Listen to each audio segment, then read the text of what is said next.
TV Jokistan. I finally realised how bad my hair is.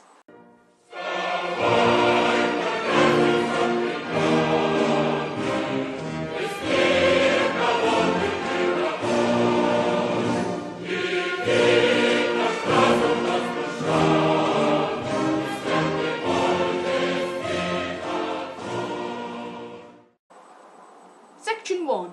The Declaration of Independence. Section 1 of the Constitution declares Jokistani independence. Clause 1 states that the Jokingrad Workers' Soviet declares the full independence and secession of the Free Democratic People's Soviet Socialist Republic of Jokistan.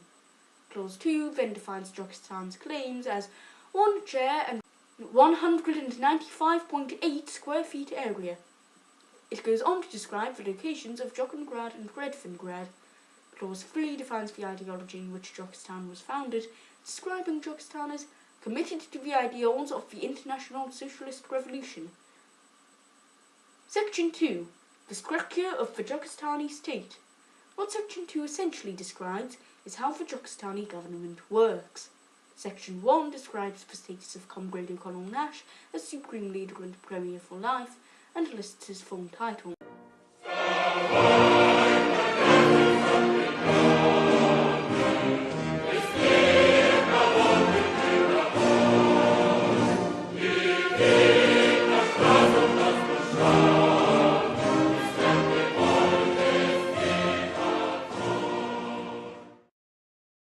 Clauses 2 to 8 then detail how the Politburo works. To sum them up, every major area of government has its own State Commissariat, presided over by a State Commissar.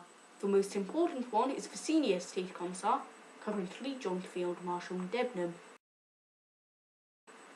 He doesn't really have specific responsibilities, but effectively is in charge of the other State Commissars.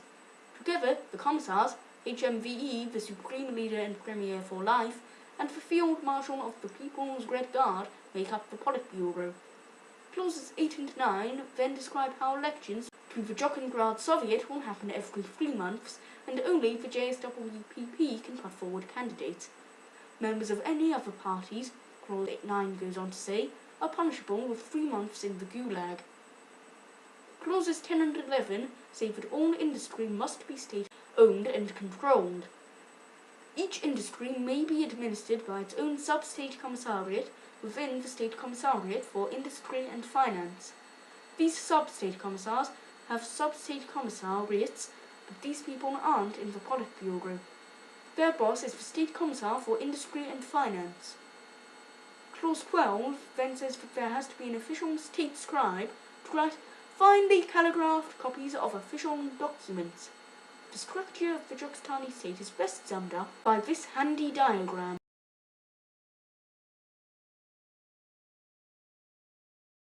Section 3. Laws of the Armed Forces. What Section 3 deals with is how the armed forces work and what they can and can't do, and also laws about what soldiers can and can't do. Clause 1 states that the armed forces are made up of the Army, called the People's Red Guard, the Navy, and the People's Air Force. Clause 2 and 3, however, then say that the Navy and Air Force are defunct and for legal purposes don't exist, so HMVE, the Supreme Leader and Premier for life, is acting High Admiral and acting First Air Marshal. Clause 4 then confirms that the Red Guard does exist. Clause 5 then describes the system of ranks. It states that the Field Marshal is overall leader of the Red Guard, so there can be only one Field Marshal at a time. This makes the decision to make Comrades Redfern and Debnam joint Field Marshals a grey area, albeit for the better. Clauses 6 and 7 describe the 2 regiments of the Red Guard, the People's Grenadier Corps and the People's Revolutionary Brigade. Clause 8 describes what soldiers can't do, the most serious offence being a deserting, which could get you 5 months in the Gulag. Clause 9 then describes how disciplinary or legal disputes should be dealt with within the military. Section 4. Financial Laws. Section 4 describes how the financial system works. Clause 1 confirms the previous descriptions of Jokistan as socialist by stating that all employed Jokistanis must be paid the same wage. This, in practice, is 10 theta a week. Clause 10 states that Turkmenistan's official currency is the pound sterling, but the fact that it goes on to allow wages to be paid in other currencies, combined with the introduction of the Turkmenistan's Veta, makes this more or less defunct. Clause 3 repeats Section 2, Clause 10 by saying that all finance and industry has to be state-owned. Clause 4 describes how any financial irregularities or illegalities should be dealt with. Section 5. Laws of the judicial system. Section 5 provides a fallback for legal disputes that can't be resolved through any other part of the Constitution, such as the sections in the military or financial sections about legal disputes. They are decided on in court by a judge who is an employee of the State Commissariat for Justice. Section 6. The rights of the Turkmenistani people. Section 6 describes what Turkmenistanis can and can't do and their rights. Clause 1 bans discrimination on the grounds of race, sex, religion, or sexuality.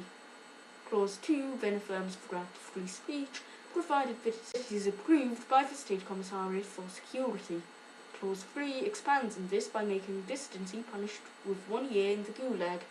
Clause 4 expands further still by making fascism and Nazism fully illegal and punishable with loss of citizenship and exile. Clause 6 confirms the right to private property, whilst making forcible state repossession and redistribution possible in extreme circumstances. Clause 7 affirms religious freedom. Section 7. The status of the British monarchy in Turkmenistan. Section 7 describes how, whilst Turkmenistan is a republic with no monarchy or royal family, and fully independent in every way, it has allegiance to the British Crown and monarchy, with the British monarch having the honorary title Patron and Protector.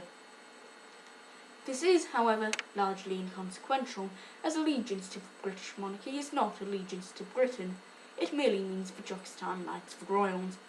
It is of course noting that the British Crown can be seen in Turkmenistan's coat of arms. Section 8. The Turkmenistani Honours System. Section 8 states that Turkmenistanis who distinguish themselves are eligible for honours. The honours are Distinguished Turkmenistani Citizen, DJC, Venerable Turkmenistani, VJ, and the Order of the Communist Revolution, OCR. It goes on to say that HMVE, the Supreme Leader and Premier for Life, has every currently existing honour and gets every new honour as soon as it's created. Section 9. Laws of the Jugendgrad Workers' Soviet. Section 9 expands on Section 2 in describing precisely how the Jugendgrad Soviet works. Clause 1 simply states that it represents the workers of Jugendgrad. Clause 2 then says that it is considered outside of, but affiliated to, the state. This largely means nothing, as it is controlled by the Constitution. Clause 3 then states that elections to the Jugendgrad Soviet should be held every 3 months.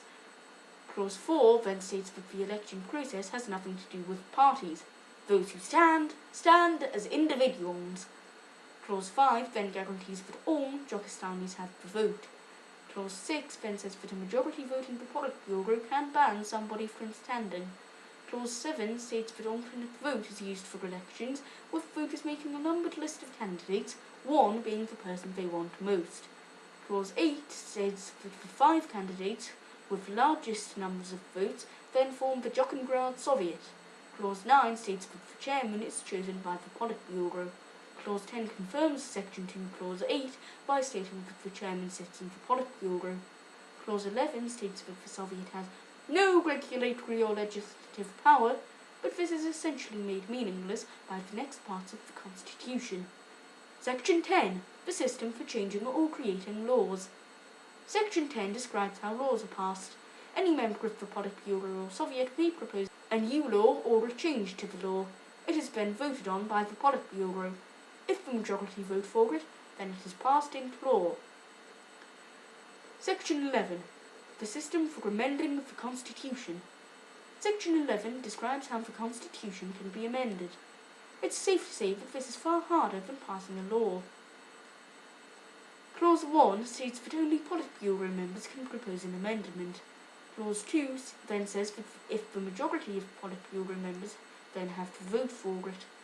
Clause 3 says that after that, the majority of Jugendgrad Soviet members have to vote for it. Clause 4 then says that if it gets this far, there has to be a public referendum and the majority of Pakistanis have to vote for it. Clause 5 simply states that HMVE, the Supreme Leader in Criminal for Life, has the final say in how the ballot paper is worded. So, there we have it, the brilliant constitution of our glorious nation. Farewell, loyal Pakistanis. If you wish to find out more about your constitution, then feel free to look at it on our website, where it's all there.